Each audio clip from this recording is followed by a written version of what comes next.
Assalamu alaikum. This is me, Dr. الحسني, and that's the course of Grammar 3 for sophomore students and senior students. I wish you have a nice day and you still studious that you devoted your time for studying hard as we at the moment in the mid of the semester. So like we give you kind of a quiz, and I saw some of you get well mark and some still struggling with, but overall you are working well or working out well towards being better with your performance. Today we will continue our lesson in adjective clauses, and we still have a few sections as we finished previously the first three sections of adjective clause. We defined the adjective clause and we stated the issues of using the relative clause, which are who, whom, whose, and that. And the case for use or saying all of these issues, we need to trace how the adjective clause in the same time, which can be a relative clause, how the sentence can be written, and what is exactly the structure of each sentence that we could define at the end. That's the structure of adjective clause, and we couldn't define it as a structure of noun clause or adverb clause later on, that you will find kind of perplexing or confusion between the three clauses. But when you have the ability to understand the sentence itself, you will not have the problem about tracing the clauses and defining its type. So here we have using whose in section 4, and whose for sure it's about position. So if you look at the notes, usually this book gives you a nice style of explaining or giving the ideas, like whose is used to show position, or possessive, like kind of when you possess something, or possessive pronouns, he, his, her, its, and their. That's how you are using, or you try, or any speaker try to involve the speaking. Instead of saying his and her and their, you can use the word, or we can use whose, that almost and in all cases connected to nouns. So if you look at this example, I know the man whose bike was stolen.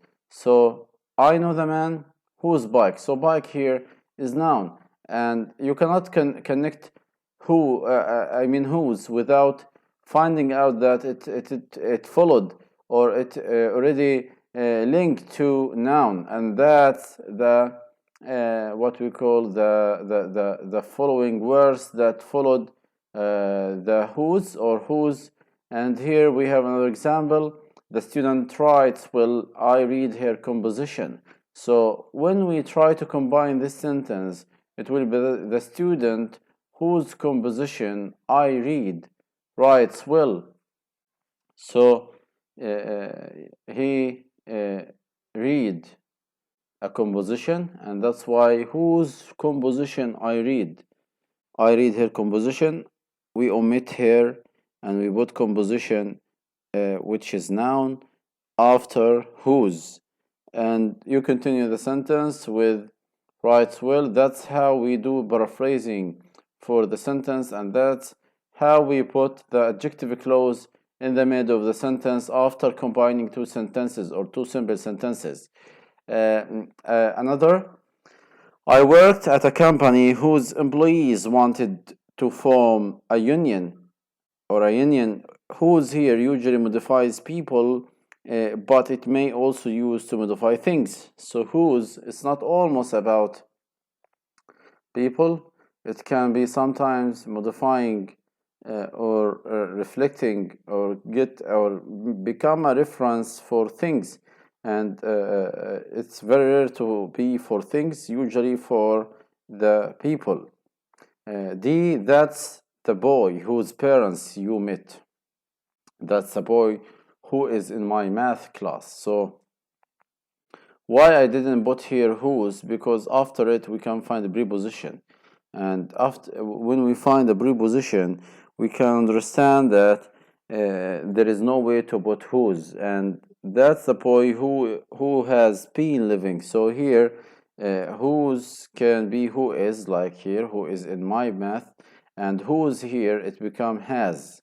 That's how we understand the style of has, and that contraction, like contraction that being here for who is and who has, it looks like very problematic, because you have to be careful about deciding whether it is or has. Depends on the way of writing the verb. Like here we recognize that being living, and for sure it will not be who is been living, for sure it will be who has been. So that's a structure that we could trace. That's the first point, and what we need to understand, change the word in blue to close with whose. Like we have here, a coworker drives an old taxi to work. Her parents own a taxi. So you can say a coworker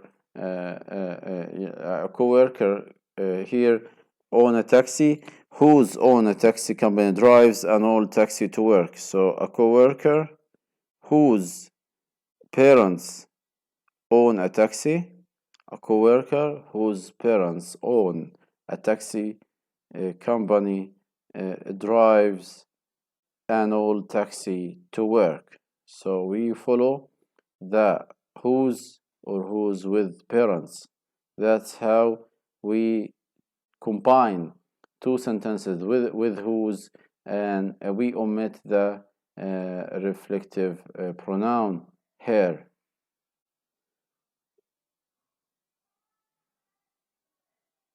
Okay, next we have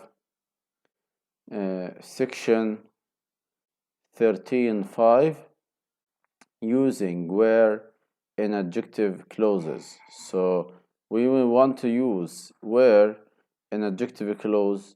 It can be in also the form of modifying a place. So if I put where, for sure I'm telling others about a place, like city, country, maybe a state, an island, a room, house, another places like natural places like sea, ocean, and lake. So that's how we deal with the word where.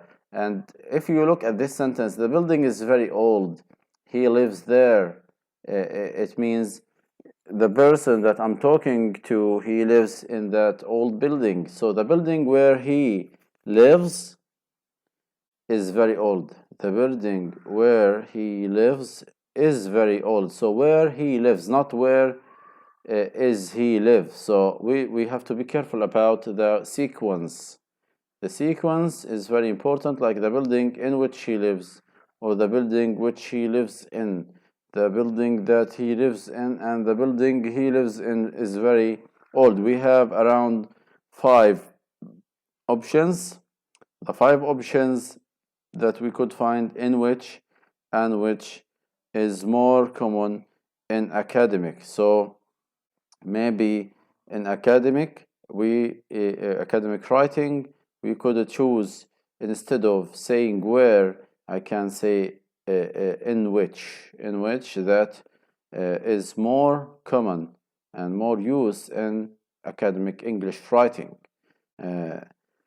So there is nothing to say in that clause. Why? Because either using where or in which or which, all of them it's still kind of a reference of adjective clause. And here, if where is used as a a preposition is not included in adjective clause. So the where here is not an adjective clause, but at the same time, what we could consider for a clause or adjective clause is be, because we could recognize that in which that it's already a clear adjective clause. For sure, this one is still considered as adjective clause, but there is no much use in writing, but it will be used in our speaking. So it's used for speaking and the speech, but it's not usually used in writing. So be careful about differentiating between using where in writing or speaking. So we said again, we use where for what? For speaking more than using it in writing, and that's the concern that we are sharing with you. We have here like an example: the city is beautiful, I was born there. Or the city where I was born is beautiful. The city where I was born is beautiful. So we omit there, or we omit the determination. That's how we can write correctly the sentence, like the city in which I was born is beautiful. The same structure, but nothing changed except adding in which. And last, the city which is next to my hometown is beautiful, which is next. Here you add the word next. You can use others, or I mean, you can try something here, like the town is a nice place to visit. I grew up there. The town in which I grew up is a nice place. So you can continue and practice for that part of exercise. We have here section number 6, using when in adjective clauses. So when after where for timing. So we can understand that the timing, it's modifying our noun of time, like year, day, time, century. We have weeks, months, etc. I will never forget the day. That's example. I will never forget the day I met you then. I met you then. So I will never forget the day when I met you, or I will never forget the day on which, not in which. So, like here, if we want to go back for the previous, section, we said for places we use in which, if you can recognize this kind of example.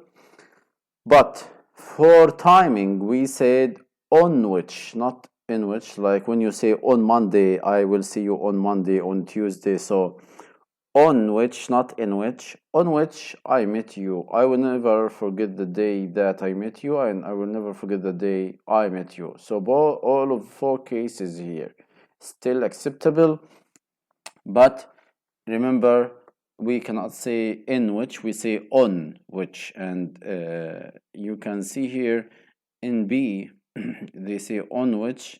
That's how the adjective clause and the use of a preposition is very formal. If I put the preposition, it's really very formal, and the people will read your work carefully, because you are aware. Usually people do use this kind of sentence: I will never forget the day I met you. Very simple. But if you put on which I met you, that will add your how to say, your professionality in writing, even in speaking, if you could remember to use it. Like you have here listening. The nurse who gave the medicine to the patient seemed confused. The patients were confused, and the patients received medicine. The nurse was confused. So you have here choose correct meaning for each sentence. So we have here one sentence, and you can understand that the patients received medicine from the nurse was confused. Why the nurse is confused? Because it looks like the facial expression for the nurse himself. We have here also section 13.7. It means section 7 using adjective clause to modify pronouns. So instead of using pronoun, direct pronoun, we could use some expressions instead of it, like someone, everything, anybody, and all of these expressions, it can be said it's about indefinite pronouns. So indefinite, when you say someone, you didn't use he or she or they or you use someone to make it open, and that's what we call in English grammar indefinite pronoun. You didn't define. So if you say anyone, anybody, everything, someone, everyone, all of these words, it's called indefinite pronoun.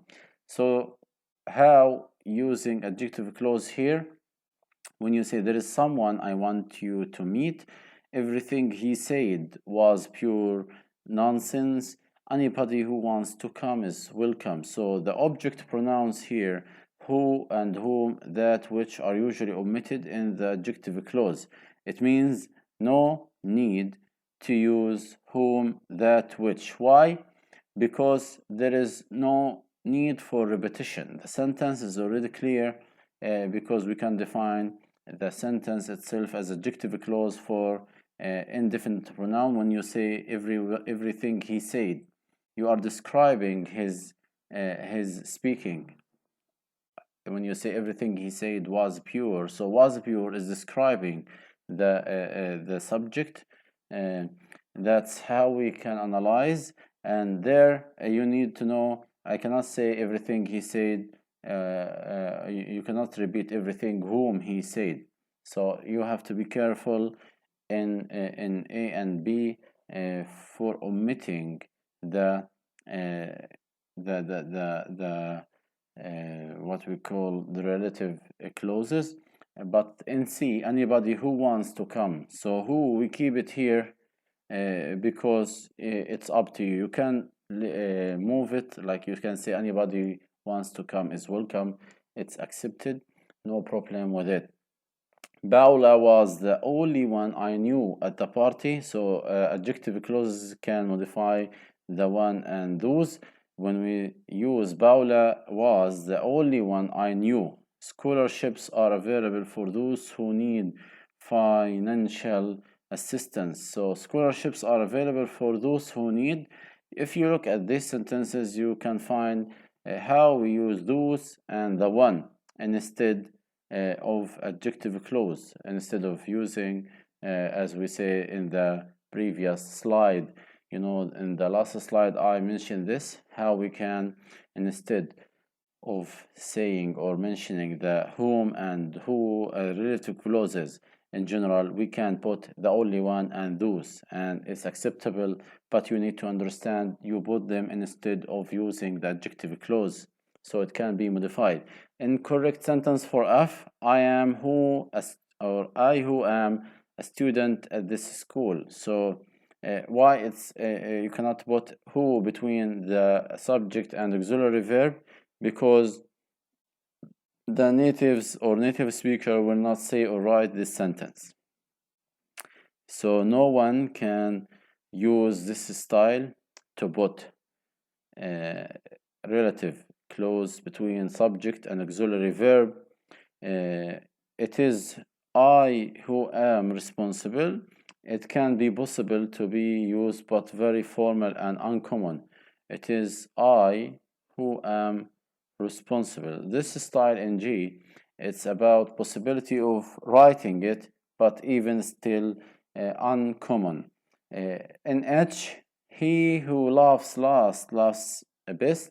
So it's well-known saying in which he used as an indefinite pronoun. Here, who, he, it referred to indefinite pronoun like anyone, anybody, everyone. So he, it's not definitely meaning he, it means anyone or anybody. So be careful that when you have anybody or anyone, you can refer to it as what we call indefinite pronoun, and you can put the relative clause easily. Here there is a note, an adjective clause with which can also be used to modify demonstrative pronoun that. We sometimes hear that which, but it's very uncommon here to be used. So don't be confused by put that with which, because it's really rare use for many people or native speakers around the world. Okay, we have here in section 8 punctuation or punctuating adjective clauses. This very important part for true or false questions. They mention here, do not use commas if the adjective clause is necessarily to identify the noun it modifies, and use comma if the adjective clause simply gives additional information. So this is very general info that we noticed from the previous years. If you have any additional meaning or additional information about the thing the relative clause can be a reference for, you can put a comma or two commas, one before and after, or one comma somehow in case of which. But if you didn't feel there is any additional or a kind of identification for additional meaning, you can just leave it without any commas or without any punctuation mark. Like here we have, the professor who teaches chemistry 101 is an excellent lecturer. So when we look at that example, we can understand that there is no need for put any kind of commas. Why? Because we still unknow or no information about the professor, but the information that mentioned teaches chemistry 101. So we cannot put additional or commas because it's not additional information. But if I define the professor, like here, Professor Wilson, who teaches chemistry 1, is an excellent teacher. So maybe Wilson is well known in one place, and that's why I have no problem if I just omit who teaches chemistry and just say Professor Wilson is an excellent lecturer, because he is already well known one among his colleagues or students. Okay, fine. In C, we have Hawaii, which consists of 8 principal islands. Is a favorite vacation spot. So everybody in the world already heard something or little knowledge about Hawaii Island. So Hawaii Island is already well-known island. So you can just put two commas, one and one before, one after the adjective clause sentence here. So Hawaii is a favorite vacation spot. So that's a sentence. In between, you put two commas because it's a relative or adjective clause. Mr. Smith in D, who is retired teacher, does volunteer work at the hospital. So Mrs. Smith here, you can recognize that the commas in the note can reflect a pause in speech. So you take a pause and then you say the sentence relatively, and you continue as a result to understand what after the pause. When you say Mrs. Smith, who is a retired teacher, does volunteer work at the hospital. So commas here is not only about additional information and can be about a sign to pause, to give pause if you are reading a transcript. In E and F, we have here the man, whom, and who that I met. So you can use either one of them. And Mr. Lee, whom I met yesterday. Why I use here whom I met yesterday? And then comma, because you are giving more information. You can say Mr. Lee teaches chemistry, and that's enough. But if you need more information, you can use whom I met. You cannot say Mr. Lee that I met yesterday. It's very incorrect. So to continue here, we said Mr. Lee that I met.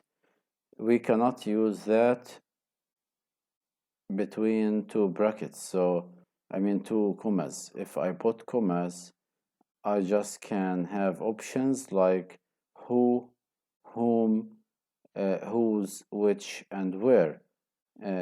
That's the options, but that won't, or I can use it between commas. So be careful about using that in clauses or relative clauses between commas. It won't be accepted and totally wrong.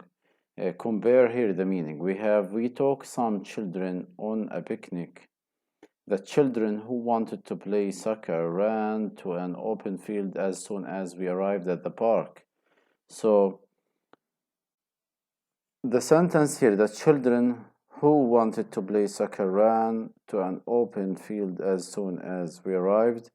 In that part, there is comma before and after, and in the second sentence, it continues the same but without comma between, or before who and after the sentence as the first one, but in the same time there is another additional continuation for the meaning. The others played a different game. So why here we didn't add anything? Because there is a clarification. This clarification, it looked like it's no need for any additional thing, and it looks like who wanted to play soccer is very important part, because this part is not an additional point, or is not extra, as we recognize later there are others playing other games. So you need to trace the sentence carefully, as we find some of them play soccer and others playing maybe tennis, they are playing volleyball or whatever sport they could play. And here the note, adjective clauses that do not require commas are called essential or restrictive, and additional clauses that require commas are called non-essential or non-restrictive. So if we ask you in true or false what we call the adjective clause that require commas, you have to tell me if something requires comma from the adjective clauses that therefore will call non-essential or non-restrictive. So you will have a correct answer. Next we have here in the next part, there is using expressions of a quantity in adjective clauses.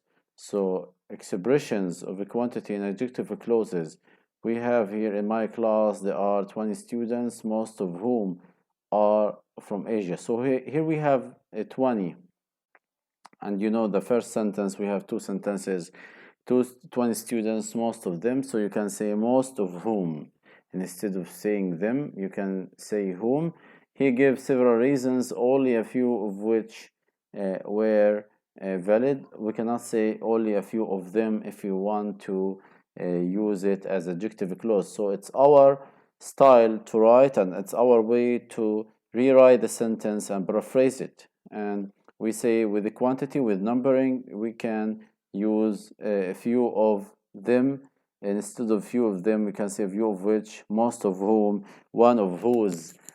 So that's a very advanced style of writing. When you hear the teachers discuss gym problems, or gym, one of whose problems was poor study, or gym problem of being poor.